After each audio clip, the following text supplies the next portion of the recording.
Vietnam, 1968, the early hours of the Tet Offensive, and somewhere in the tangled darkness outside Hue, a force of roughly 84,000 North Vietnamese and Viet Cong fighters launched simultaneous attacks against more than 100 cities and military installations across South Vietnam, striking at the precise moment American commanders had declared the war essentially won, because the guerrilla strategist had always understood something that the conventional soldier struggled to accept: that the battlefield is not a territory to be held, but a perception to be shattered, not a line drawn on a map, but a psychological claim staked inside the mind of an enemy who believed his firepower was sufficient to define the terms of victory. What made the Tet Offensive so devastating was not the territorial gain, which was minimal and in most locations reversed within days by American and South Vietnamese counterattacks, but the fundamental exposure of a gap between the official narrative of the war and the reality that 84,000 fighters could materialize from the population itself, move through cities that were supposed to be secured, and demonstrate that the most technologically sophisticated military force in human history had been measuring the wrong things all along, counting body counts and sortie rates and tons of ordnance dropped, while the guerrilla counted something far more durable: the patience of people who had nowhere else to go and nothing left to lose but the war itself. The fundamental asymmetry that defines guerrilla warfare against modern conventional forces begins not with weapons or terrain, but with the structure of time itself, because the conventional army operates on a political clock that is always running down. Budgets reviewed, public opinion measured in quarterly increments, election cycles imposing deadlines that no general officer can override. While the guerrilla force, when it is genuinely rooted in a population and a cause, operates on a clock that runs in decades or generations. And this asymmetry of time is more decisive than any asymmetry of firepower, as the American experience in Vietnam demonstrated conclusively, as the Soviet experience in Afghanistan between 1979 and 1989 demonstrated again at a cost of approximately 15,000 Soviet lives and an economic drain that many historians believe accelerated the collapse of the Soviet Union itself.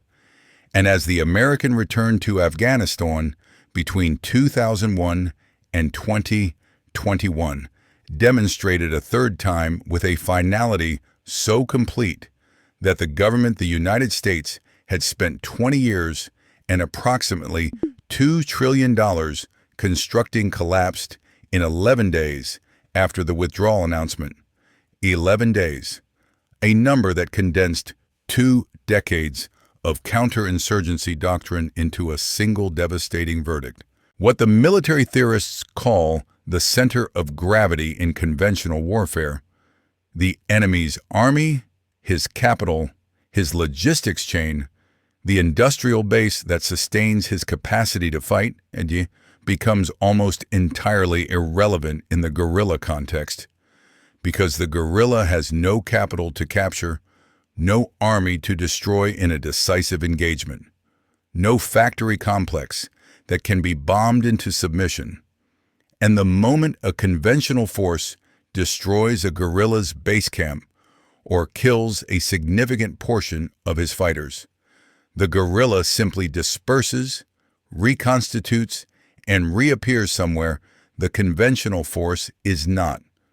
which is why Mao Zedong's foundational doctrine of protracted people's war, laid out in his 1937 text on guerrilla warfare,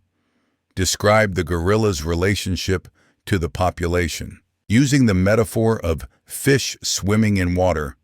because the fish cannot be drained out of the ocean through firepower alone, and the attempt to do so,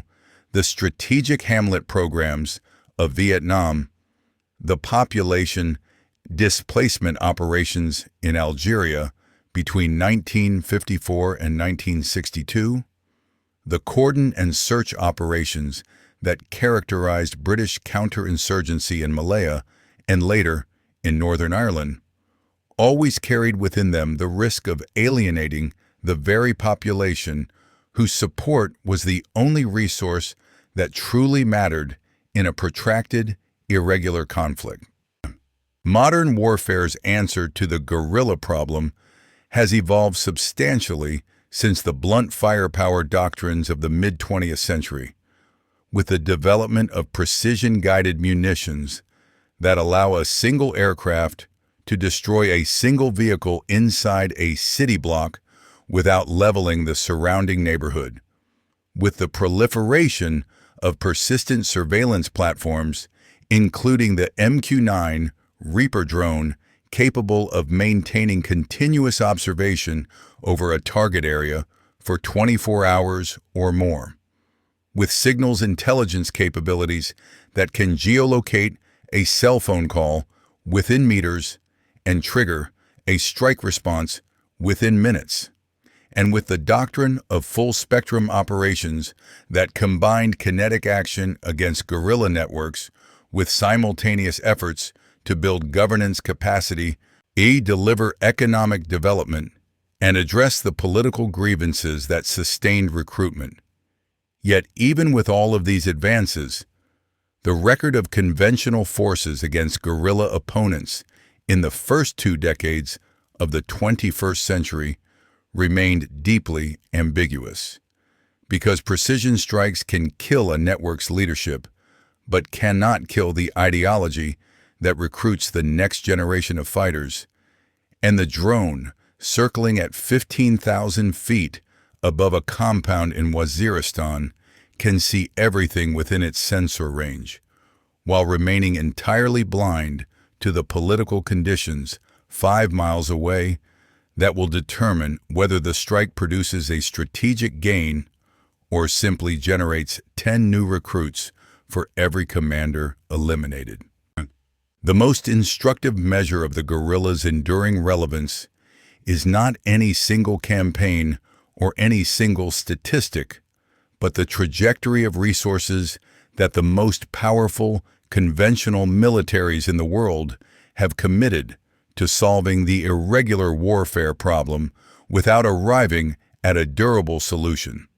Because the United States Army by 2006 had rewritten its entire counterinsurgency field manual